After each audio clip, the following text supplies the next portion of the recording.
আসসালামু আলাইকুম প্রিয় চাকরি প্রার্থী ভাই ও বোনেরা, আজকে আপনাদের জন্য আরেকটি নতুন ভিডিও নিয়ে হাজির হলাম।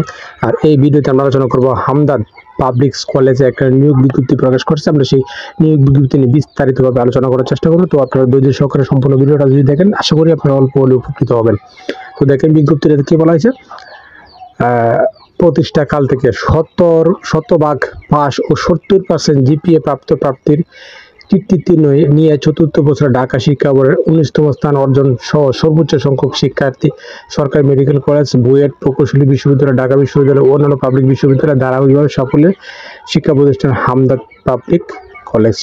শিক্ষার্থীর সংখ্যা বৃদ্ধি এবং মানবিক বিভাগের অনুমোদন পাওয়া আকর্ষণীয় বেতন ভাতা ও সুযোগ সুবিধা নিম্নোক্ত বিষয়ের জন্য আবেদন আহ্বান করা যাচ্ছে।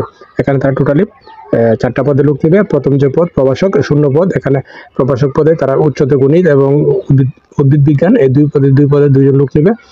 এবং 2 নম্বর যে পদ প্রভাষক সৃষ্ট পদ, এখানে ইংরেজি 1জন, অর্থনীতি 1জন, ইতিহাস 1জন, পৌরনীতি ও সুশাসন 1জন, মানববিজ্ঞান 1জন এবং সমাজকর্ম 1জন।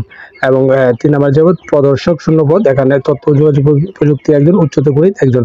এবং এই পদগুলোতে আবেদন করতে হলে আপনাকে সংশ্লিষ্ট বিষয়ে অনার্স সহ মাস্টার ডিগ্রি, সকল পরীক্ষা কমপক্ষে 2য় বিভাগ বা সমমানের জিপিএ থাকতে হবে এবং অভিজ্ঞ প্রার্থীদেরকে এখানে অগ্রাধিকার প্রদান করবে। এবং 4 নম্বর যে পদ হোস্টেল সুপার, এখানে পুরুষ 1জন লোক নেবে এবং 1জন লোক নেবে। ওরা যে কোনো বিষয়ে অনার্স সহ মাস্টার ডিগ্রি থাকতে হবে এবং পূর্বে হোস্টেল পরিচালনায় দক্ষ ও অভিজ্ঞ যারা আছে তাদেরকে এখানে অগ্রাধিকার প্রদান করবে। এবং বেতন ভাতা ও আর্থিক সুবিধা কি বলা হয়েছে, কলেজ বিধিমালা অনুযায়ী আপনাকে দেওয়া হবে। এবং আবেদনকারীকে সম্প্রতি ছবি, 2 কপি ছবি, পাসপোর্ট এবং সকল পরীক্ষার ও অভিজ্ঞতা সনদ, জাতীয় পরিচয়পত্র সত্যায়িত অনুলিপি সহ আবেদনপত্র আগামী 30 মে 2024 তারিখের মধ্যে সরাসরি অথবা ডাকযোগে অধ্যক্ষ Hamdard public college 150/8 green road, Panthapath signal, Dhaka 1205 এই ঠিকানা পৌঁছাতে হবে।